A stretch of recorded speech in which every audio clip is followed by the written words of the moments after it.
Cinema స్టైల్లో అక్రమంగా మద్యం తరలిస్తున్న ముఠాను గుంటూరు ఎక్సైజ్ పోలీసులు అరెస్ట్ చేశారు. పల్నాడు జిల్లా తుంగపాడు గ్రామానికి బాలకృష్ణ మినీ లారీలో రహస్యంగా మద్యం రవాణా చేస్తున్నాడు. మద్యం బాటిల్ కనిపించకుండా లారీలో ప్రత్యేక అరలను తయారు చేశాడు. మరో ఇద్దరితో కలిసి పుదుచ్చేరిలో మద్యం కొనుగోలు చేసి తీసుకువచ్చారు.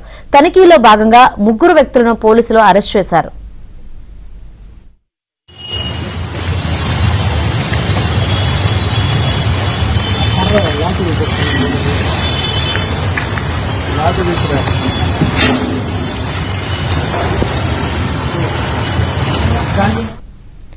అక్రమంగా మద్యం తరలిస్తున్న ముఠాను గుంటూరు ఎక్సైజ్ పోలీసులు అరెస్ట్ చేశారు. పల్నాడు జిల్లా తుంగపాడు గ్రామానికి బాలకృష్ణ మినీ లారీలో మద్యం రవాణా చేస్తున్నారు. అయితే మద్యం బాటిల్ కనిపించకుండా లారీలో ప్రత్యేక అరలను తయారు చేసి దాంట్లో తరలిస్తున్న పరిస్థితులు అయితే కనిపిస్తుంది. మరిన్ని వివరాలు అందించేందుకు మా ప్రతినిధి సాంబశివరావు సిద్ధంగా ఉన్నారు. సాంబశివరావు, శంకరి, గుంటూరు జిల్లాలో ఎక్సైజ్ పోలీసులు తనిఖీల్లో ఒక ఆసక్తికరమైన వాహనం ఒకటి పట్టుబడింది. సినిమా స్టైల్లో, పుష్ప సినిమా స్టైల్లో ప్రత్యేక క్యాబిన్లు ఏర్పాటు చేసి ఆ క్యాబిన్ లో అక్రమంగా మద్యం రవాణా చేస్తున్న ముఠాను గుంటూరు ఎక్సైజ్ పోలీసులు పట్టుకున్నారు. పుదుచ్చేరిలో మద్యాన్ని కొనుగోలు చేసి పల్నాడు జిల్లాకి తరలించే సమయంలో గుంటూరు నగర శివారులోని మానవ సరోవరం సమీపంలో మాటు వేసి ఉన్న ఎక్సైజ్ పోలీసులు ఆ వాహనాన్ని తనిఖీ చేయగా పోలీసులు కూడా విస్తుపోయే విధంగా కూడా వాహనంలో క్యాబిన్లు ఏర్పాటు చేస్తున్నాయి. పల్నాడు జిల్లా నర్సాపేట నియోజకవర్గంలోని రంపిచర్ల మండలం తుంగపాడు గ్రామానికి చెందిన బాలకృష్ణ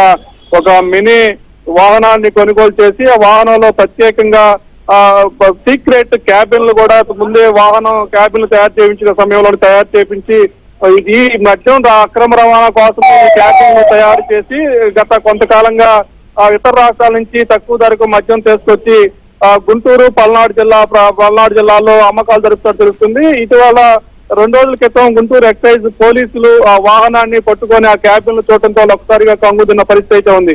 ఆ వాహనంలో మద్యాన్ని స్వాధీనం చేసుకుని బాలకృష్ణతో పాటు అతని వ్యాపారంలో పార్ట్నర్ గా సహకరిస్తున్న ముండ్రు మస్తాన్రావు, యాకోబ్ అనే 3 కూడా అరెస్ట్ చేసి వారిపై కూడా కేసు నమోదు చేసిన పరిస్థితి అయితే ఉంది. Shankari, right, thank you Sambasivarao.